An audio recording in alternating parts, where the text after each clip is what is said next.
रामदास के देहांत को 4 दिन ही हुए थे। 12 दिन का शोक चल रहा था। एक दिन अचानक एक गाड़ी उनके घर के सामने आकर रुकी। उसमें से एक आदमी निकला और शोक में बैठे लोगों के बीच में जाकर बोला कि रामदास के वारिस कौन कौन हैं। बैठक में 30-40 लोग बैठे थे। वे सभी अचानक इस तरह का प्रश्न करने वाले शख्स का मुंह ताकने लगे। वहां पर रामदास के बेटे भी बैठे हुए थे। फिर रामदास के तीनों बेटों ने हाथ ऊपर करते हुए कहा कि हम उनके बेटे हैं, कहिए आपको हमसे क्या काम है। वह व्यक्ति रामदास के तीनों बेटों को गौर से देखता हुआ बोला कि आज से 20 साल पहले तक रामदास मेरे शहर में नौकरी किया करते थे। उस समय उन्होंने मुझसे कुछ रुपए उधार लिए थे। वह रकम ब्याज सहित अब 20 लाख रुपए हो चुके हैं। आज मैं वे पैसे लेने आया हूँ। उस आदमी के इतना कहते ही वहाँ पर खुसर फुसर शुरू हो गई। रामदास का बड़ा बेटा जो एक सरकारी नौकरी में था, खड़े होते हुए बोला कि आपके पास क्या सबूत है कि मेरे पिताजी ने आपसे पैसे उधार लिए थे। वह आदमी मुस्कुराता हुआ बोला कि मैं एक वकील हूँ, इतना मूर्ख भी नहीं हूँ कि बिना सबूत के चलाऊँ। मेरे पास रुपए लेन देन का अनुबंध पत्र है, जिस पर तुम्हारे पिता ने अपने हाथों से पूरा विवरण लिख रखा है और अपने हस्ताक्षर भी कर रखे हैं। बड़ा बेटा बोला कि मैं किसी अनुबंध पत्र को नहीं मानता, मुझे तो आप फ्रॉड लगते हो। 20 सालों तक चुप बैठे रहना, फिर पिताजी के निधन के तुरंत बाद आपका अचानक से आ जाना, यह सब क्या है। अगर मेरे पिता ने पैसे लिए भी होंगे तब भी वह करार उनके साथ ही खत्म हो गया। मैं यह पैसे देने से साफ साफ इनकार करता हूँ। रामदास का दूसरा बेटा जो कि ठेकेदार था, वह बिल्डिंग बनाने का काम लिया करता था। फिर वह भी खड़ा होकर बोला कि वकील साहब, आप जिन पैरों से चलकर आए हो उन्हीं पैरों से वापस चले जाइए। अगर आपको पैसे चाहिए तो पिताजी के जीवित रहते ही आते। हमारे पिताजी ने हमें कभी नहीं बताया कि उन पर कोई कर्जा है। वकील बोला कि पहले इसलिए नहीं आया क्योंकि रुपए वसूलने का करार आज के दिन का ही था। रही बात वापस जाने की, तो मैं आपको बता दूं कि मैं यहाँ कोई लड़ाई लड़ने नहीं आया।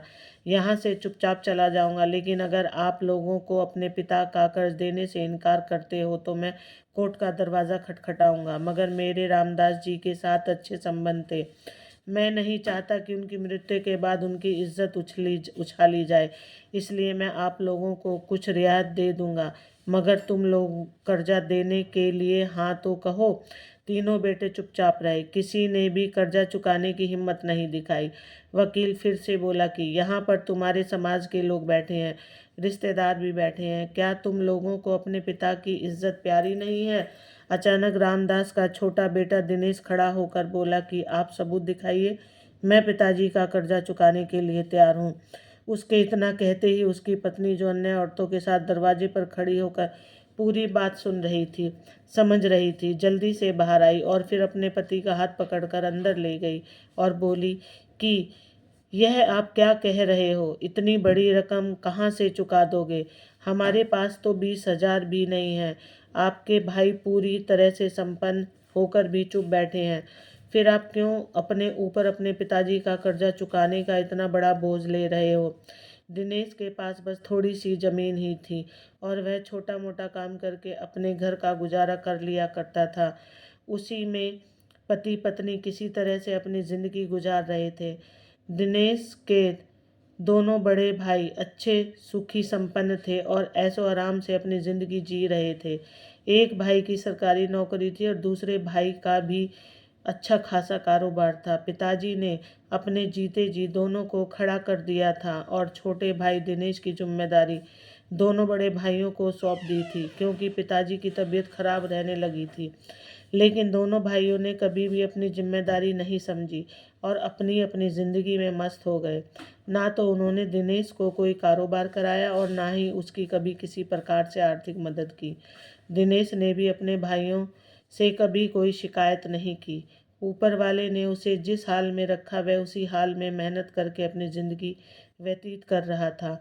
बस उसके पिताजी ने ज़मीन तीनों भाइयों के नाम कर रखी थी, जिससे उसकी थोड़ी मदद हो जाती थी और बस वह जमीन का टुकड़ा ही दिनेश का सहारा था, लेकिन अब वह जमीन भी उसके नसीब में नहीं बची, क्योंकि आज वह भी जाने वाली थी। दिनेश ने अपनी पत्नी से कहा कि मैं अपने ज़मीन बेच दूंगा, मगर पिताजी का नाम खराब नहीं होने दूंगा।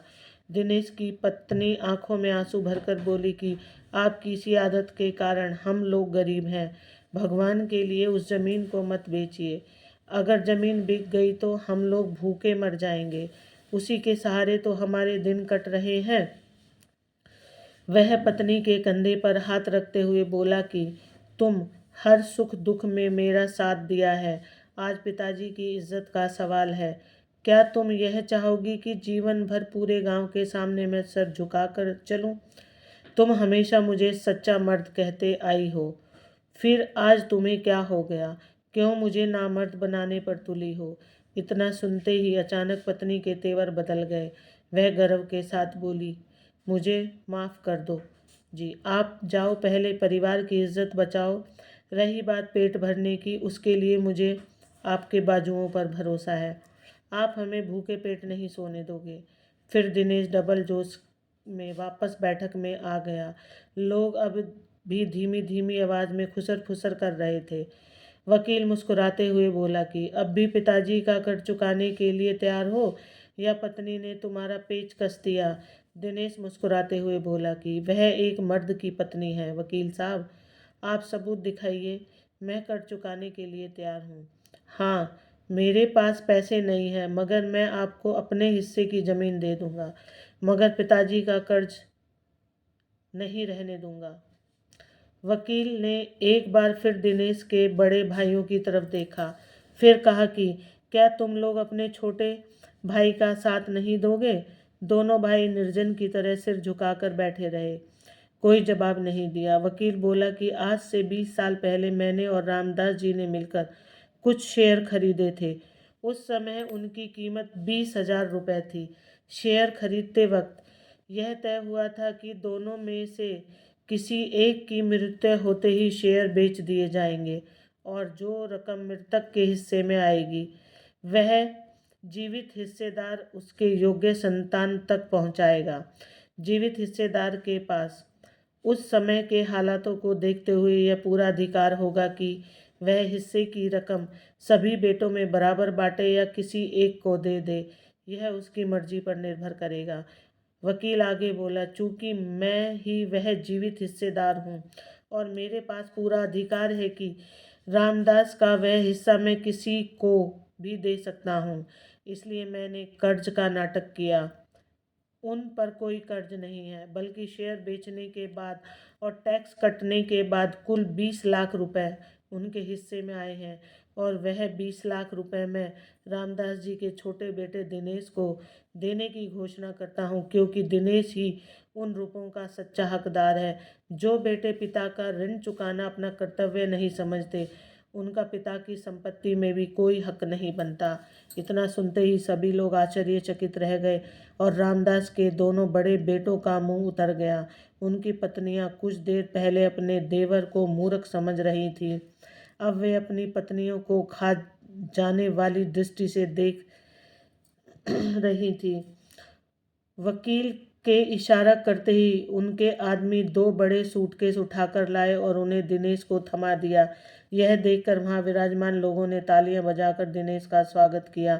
जब दिनेश दोनों सूटकेस उठाकर अंदर कमरे में गया, तब उनकी पत्नी दौड़कर आई, भरी आंखों से पति को निहारते हुए बोली कि आज समझ में आ गया कि सच्चाई, ईमानदारी और खुददारी के रास्ते में कांटे और दर्द बहुत मिलते हैं, मगर एक दिन ईश्वर सुनता जरूर है, और जब भी वह सुनता है तब छप्पर फाड़ कर देता है। आपको ये कहानी कैसी लगी? अच्छी लगी तो चैनल को लाइक सब्सक्राइब ज़रूर करें।